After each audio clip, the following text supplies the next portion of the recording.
I turned 30 with a headache and uninvited guests. No sooner had the clock struck noon than the door to my bedroom burst open with a crash. "Get the hell up, bitch! Just look at her! What do you think you are doing?"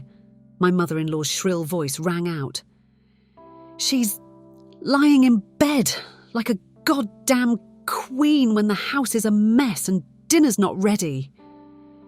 Without thinking twice about it, Shirley flew to the window and yanked the curtains open with a sharp motion.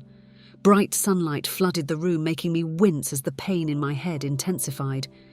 "Get up right this fucking second," she continued, ignoring my condition. "Take Noah, for instance. She never gets sick, cooks wonderfully, and keeps the house spotless. Oh, I wish Mario had married her instead." "Happy birthday to me," I mentally congratulated myself, pushing through the pain. "Mario chose me, not Noah, and you know perfectly well why I'm sick. Or have you already forgotten about the accident?" "It happened 6 months ago. For some reason, my husband wanted to set a speed record on a winter highway. As a result, the car lost grip and skidded into a ditch. He got away with a fright, but I had a concussion, and since then I have had frequent headaches." My mother-in-law knew everything about it, but for some reason, she enjoyed blaming me. It clearly gave her pleasure, though I never quite understood why. But then again, she used to behave the same way with her own mother-in-law. Perhaps it brought back pleasant memories for her and made her feel rejuvenated. One way or another, she decided to treat me the same way, ensuring that my life was no bed of roses. I tried to interact with my mother-in-law as little as possible, but it was difficult. Right after the wedding, my husband handed her the keys to our apartment and gave her permission to come over whenever she wanted. He didn't even consult me. And she took full advantage of it, considering herself the mistress of our home. Shirley could come at any time and start imposing her own order in our apartment. She could go through our things in the closet, rearranging them or even removing all the curtains from the windows, deciding it was time to wash or throw them away. She once even sprinkled breadcrumbs into our home aquarium with the fish. Despite repeatedly telling her that there was a packet of special fish food by the aquarium, she ignored me and did things her way, and because of this, we had already lost 6 fish. She often placed all the clean plates on the kitchen table, demanding that I wash them again, because in her opinion, they weren't shiny enough. According to her, I was a lousy housekeeper and did everything wrong in the house. I didn't know how to clean, I cooked tasteless food, I didn't take proper care of her son Mario. I didn't check if he always had a clean handkerchief in his pocket. I didn't see if his shoes were polished, and I didn't pick out his ties for work. When I told Mario that Shirley insulted and humiliated me every time we met, he would respond irritably, "That's my mom, don't talk about her like that. You are making this up. She's not capable of such things. Don't you dare reproach her for anything and instead listen to her and watch how you clean the house. If my mum points out your mistakes, just try to correct them. She notices things you don't. She's always right in everything. Remember that. Or better yet, write it down." After yet another argument, I would simply leave the room. Explaining things to my mother-in-law or disagreeing with her was pointless, so I stayed silent even when she yanked the blanket off me and started pulling me out of bed. I just got up and dragged myself to the bathroom. What a great start to my birthday, I thought, and my husband has been out since morning with his phone turned off. For some reason, I entertained a tiny glimpse of hope that my husband was preparing a surprise for me. Maybe he would come soon and give me roses and the pendant I had often mentioned to him. I washed my face and lost myself in daydreams. If he had a good wife, my son would be home on his day off. Where else would he be? But since he has such a terrible one, he's probably found himself a worthy girl and is having a wonderful time with her now. My mother-in-law gloated from behind the door. "Just ignore her," I said to myself for the umpteenth time, sitting on the edge of the bathtub. I took a painkiller and wondered how I could have married Mario at all. Before the wedding, he seemed like a completely different person. We spent every day at our parents' homes, worked on renovating his apartment, and I was quite happy. My mother-in-law had skillfully pretended to be very kind and sweet, but after the wedding she suddenly changed, as if she had been replaced by a completely different person. "Come out, now!" she yelled from behind the door. "Have you died or something?" So I had to come out. "I don't want to live this kind of life, not at all, and I will do everything to change that," I thought. Sometimes, after another argument with my husband, I considered divorce, but somehow I kept postponing it, hoping that maybe he would see his mistakes and come around to my side. But that never happened.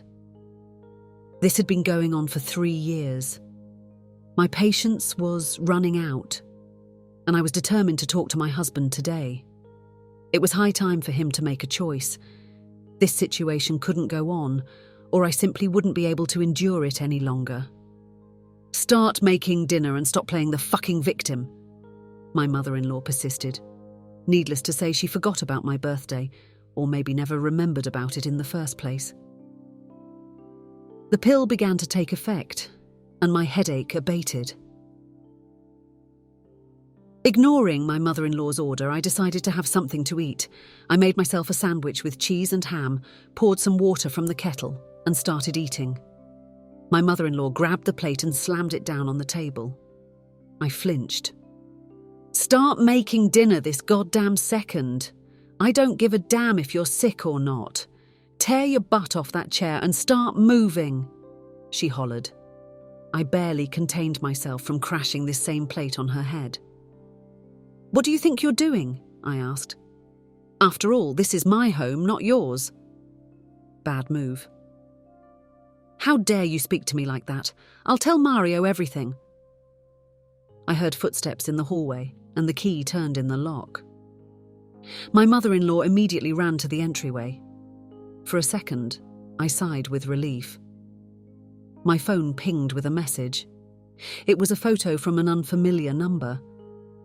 At first, I thought someone had sent it by mistake, but then I realized it wasn't the case. A pleasant-looking girl smiled from the screen. It was Helen, my husband's secretary, and he was beside her, showering kisses on her neck, where I recognized the familiar pendant. Now it was clear where my husband had been disappearing on weekends. Meanwhile, my mother-in-law loudly complained about how shameless and ill-mannered I was. Her son soon appeared in the kitchen doorway and went straight to the point. "Gosh, I'm so sick of you." "Likewise. Isn't it time to correct this situation at last?" I pushed the plate away from me, got up from the stool and walked past him into the bedroom. I had endured this treatment from both him and his mother for 3 years. Why? I didn't even know myself, but enough was enough. I dressed quickly, and when I stepped into the hallway, I ran into my husband again. "Hauling ass? High time! Make sure you don't trip on the stairs." "Gosh, what a relief!" my mother-in-law chimed in. I didn't bother to answer them. I pulled out a short pepper spray from my pocket, pointed it at my husband and squirted a large, powerful jet into his face. Then I did the same, though on a smaller scale, to my mother-in-law. Quickly slamming the door behind me, I heard their muffled cries as I walked down the stairs. Right now I felt happier than I ever had before. Could it really be this easy? I thought I'd come back for my things later, after they're both gone. I imagined how the apartment would look after my visit. I laughed. I had helped with the renovation. So I would take back everything I had bought, the wallpaper, the laminate, the bathroom tiles. A huge burden had been lifted off my shoulders. And Helen, my classmate by the way, would make a fine wife for him. According to mutual acquaintances, she's still struggling with the aftermath of a wild college life. But I wasn't worried about that. My husband and I had been sleeping in separate beds for 6 months already. And then, on the path, I saw a tiny kitten. It was orange and so adorable. The kitten meowed and shivered all over. I felt sorry for it. I stepped over, picked it up and tucked it under my coat. "Don't worry, I won't abandon you," I whispered. "Mum has always wanted an orange kitten. It'll be a surprise for her today." I used to think that divorce meant the end of life. How foolish I was. Now I knew for sure. My life was just beginning. I walked slowly down the street with the kitten in my arms, feeling freer with every step.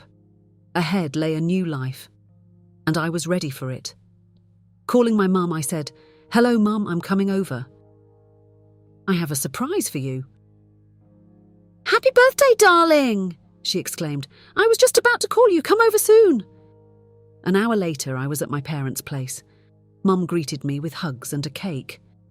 Dad gave me a tight hug and whispered, "Welcome back, sweetheart."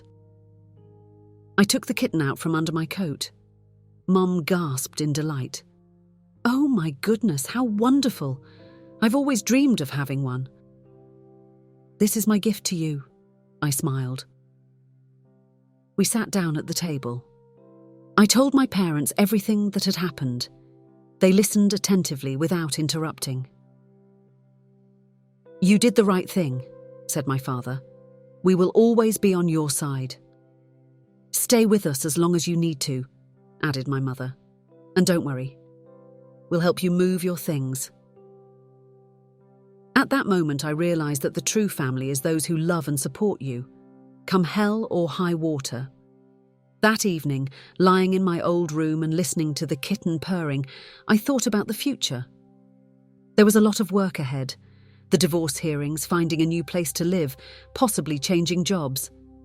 But I was confident that I would manage. "Happy birthday," I told myself.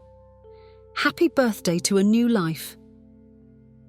And for the first time in a long while, I fell asleep with a smile on my face, knowing that tomorrow would be better than yesterday.